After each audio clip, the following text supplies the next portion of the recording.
At 3:10 a.m., someone pressed the call button at the main entrance of my building 3 separate times over 90 minutes. I picked up each time. I could hear outdoor ambience, wind, distant traffic, cold air through the speaker. The exterior camera showed nobody at the panel. The security company confirmed the activations were real. There is no explanation for what pressed that button. I'm 33. I worked overnight security at a commercial office tower in Chicago, Illinois, for nearly 3 years. 24 floors, standard setup, law firms up top, a medical billing company, a tech consultancy on 7 and 8. After 9 p.m., it was me, the cleaning crew until midnight. Then just me alone in a building, with thousands of square feet of empty office space and exactly 1 point of human contact with the outside world. The intercom panel at the main entrance worked simply. Visitors pressed the call button outside, and the call came through to my security desk. Physical contact required. You had to push the button with your finger to activate the system. The panel was mounted 4 feet up on the exterior wall, right on the main street. It's 3:10 a.m. on a Wednesday in February. I was doing my log entry when the intercom opened. I picked up. Security desk. No dead air. The line was live. I could hear outdoor ambient sound. A Chicago February night, which has a specific quality. Wind with edges to it, the low hum of the city never quite stopping, the distant sound of a truck on the main road. Someone was standing outside in that cold at 3:10 in the morning, and they had pressed that button. They were just not speaking. I checked the exterior camera. The main entrance was empty. The panel was empty. Nobody anywhere near it. I held the line for 30 seconds. The outdoor ambient continued. Whatever was out there was still out there, holding the call open. Then it closed. At 3:30 a.m., the intercom opened again. Same thing, outdoor ambient, empty camera. I said security desk twice. No response. Held for 30 seconds. It closed. At 4:30 a.m., third time. This time I said nothing. I picked up and I just listened. The outdoor ambience was there for maybe 10 seconds, and then it cut, the wind, the traffic, all of it, and in the silence that followed, there was a sound. Right at the microphone grill, very close, low and wet, like something exhaling through an open mouth directly into the intercom. It lasted maybe 3 seconds. Then the line closed. The security company reviewed the system logs the next morning. 3 activations, all confirmed as genuine button presses, not sensor errors or malfunctions. They had no explanation for the camera discrepancy. The camera was functioning correctly. The exterior was clear on every frame.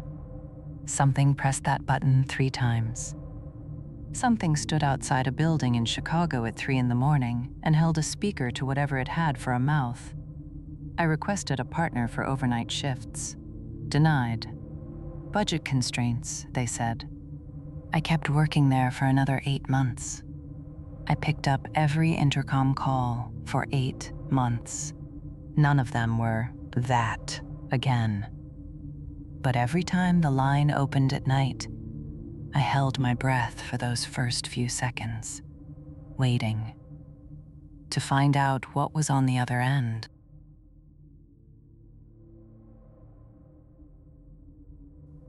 Every orderly who works the basement corridor of our hospital has independently made the same decision. Walk fast, keep your eyes forward, don't look back. No one agreed on this. No one discussed it. We all just started doing it. Once you hear what happened to me down there, you'll understand why. I'm 39. I'm a nurse at a hospital in Dublin, Ireland, and I've been working nights for 12 years. I've sat with people while they died. I've held hands at the end. Death is part of the job, and I've made my peace with the weight of it. What I'm going to describe did not happen in an abandoned building. It happened in a fully staffed, fully operational hospital on a Tuesday night with patients on every floor. There's a basement corridor, about 60 meters long, cinder block walls, fluorescent lighting, linoleum that connects the lift lobby to the mortuary service entrance. Clinical staff have very little reason to use it. I had used it perhaps 3 times in 12 years. That night, I was going to a supply room accessed from that corridor, and it was faster than going round. I pushed through the door and started walking. I was about halfway down when I heard footsteps behind me. Unhurried, the flat sound of shoes on linoleum. I turned around. 60 meters of empty corridor. I turned back, started walking. The footsteps started again. Same pace, same direction. Behind me. I stopped. They stopped. I started walking. They started. I want to be very precise about what I did next, because I think precision matters more than drama here. I did not run. I walked the rest of the corridor at an even pace, and I focused on the supply room door at the far end, and I did not turn around. Because about 20 meters from the door, I felt the temperature change. Not the corridor getting colder, the space directly behind me, at my back, within arm's reach.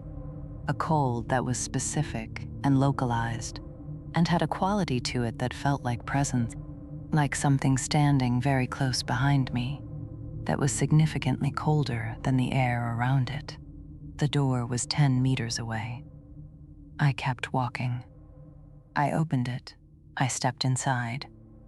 I closed it behind me, and I stood in that supply room for 4 minutes with my hand on the door handle until my heart rate came down. I walked back through the corridor without turning my head once. Nothing followed me back. Later, I talked to the orderlies. I brought it up casually, carefully, just mentioned I'd had an odd experience in the basement corridor. Every single one of them knew exactly what I was referring to. Every single one of them had their own version of the footsteps, the temperature, the feeling of something close behind them. None of them had ever discussed it with each other. And every one of them walks that corridor the same way, fast, forward, no looking back.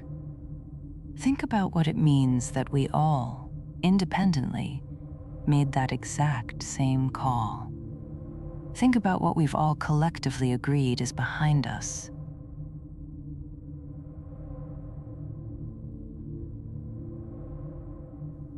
Our security camera was mounted 12 feet up on the exterior wall of the building. On 3 separate nights over 4 months, something was close enough to that lens to fill the frame with distortion. We checked the camera each time. Nothing was near it. Nothing could have reached it. And on the 3rd night, there was a shape at the far edge of the parking lot, facing us. I'm 27. I worked overnight at a 24-hour diner in Albuquerque, New Mexico for almost 2 years. Me, a cook, sometimes a second server on weekends. We had one exterior camera covering the lot and the front door. I had the feed on a tablet at the counter. First time was in February. Quiet night, maybe 4 a.m., no customers. The cook called me over to look at the tablet. The camera feed was distorting. Not glitching the way cameras glitch, not pixelating or dropping frames. Distorting the way an image distorts when something is pressed very close to the lens. like a face pushed against glass. Except the camera was mounted 12 feet up on a brick wall with nothing near it. It lasted about 2 minutes and then cleared. Lot was empty. I went outside and looked up at the camera. Completely intact. Nothing on it, nothing near it. Second time in April. Same distortion, same duration, same clear lot. Same intact camera when I checked it. This time, the cook was already looking at the tablet when I came to the counter, and he didn't say anything. He just turned the screen toward me. Third time was in June. This one was different. The distortion was in the foreground of the feed, same as before. But at the far edge of the parking lot, at the very limit of what the camera could see, there was a shape standing in the lot. Still, too far away to make out detail, and with the distortion obscuring the foreground, I couldn't get a clean look at it. But it was facing the camera. I showed the cook. He looked at the tablet for maybe 10 seconds, then said he needed to take a break. Went to the back and didn't come out for 20 minutes. I showed the owner the next day. He watched the footage, watched the shape segment twice. He said it was moisture damage in the camera and we should get it replaced. I said, look at the shape in the lot. He watched it a third time. Moisture damage, he said. We'll sort the camera. He never sorted the camera. The distortion hasn't come back since June. It's been nearly a year. I still look at that tablet every 20 minutes during the overnight shift. I don't know if I'm hoping to see it again or hoping I don't. I genuinely can't tell anymore. What I do know is this. On the nights it appeared, there was something in that lot that had no right to be there and no explanation for how it got there. And what I keep coming back to is that it was always facing the camera, not the diner, not the street, the camera. Whatever it was, it knew where to look.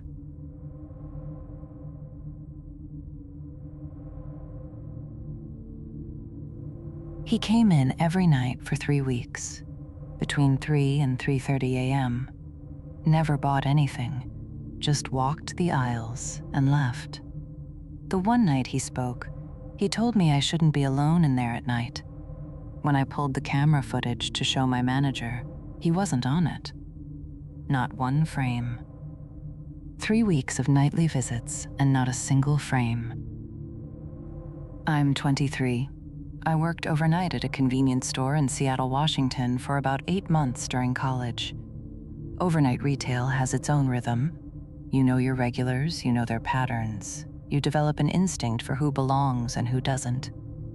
He started showing up in my 4th week, right around 3 a.m. every night, give or take 10 minutes. He'd come in through the door, the chime going off. I'd look up, and he'd go to the aisles. Not to shop, not browsing, not picking things up to look at them. Just moving through the space slowly, like he was tracing a route he already knew.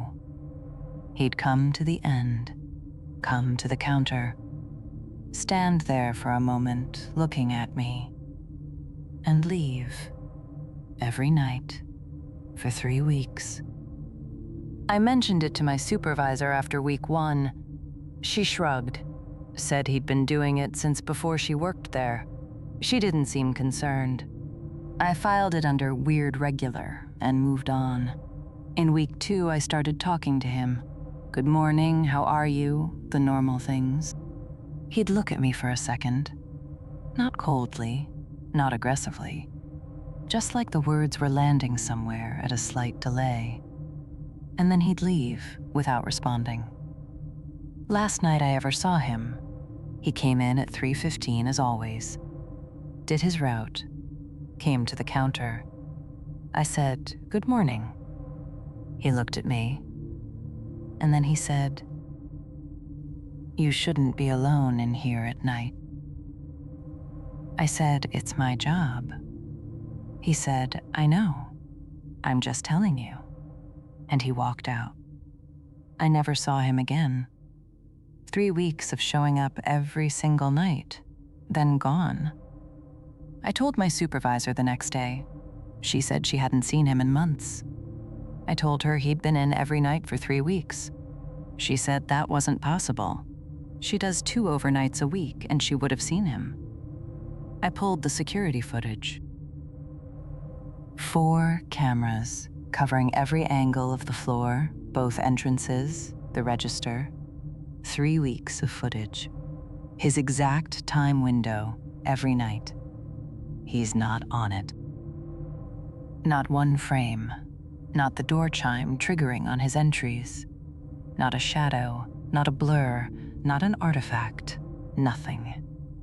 He walked those aisles 30 nights in a row, and the cameras have no record of him at all. I quit 2 weeks after that. Not specifically because of him. I had my reasons.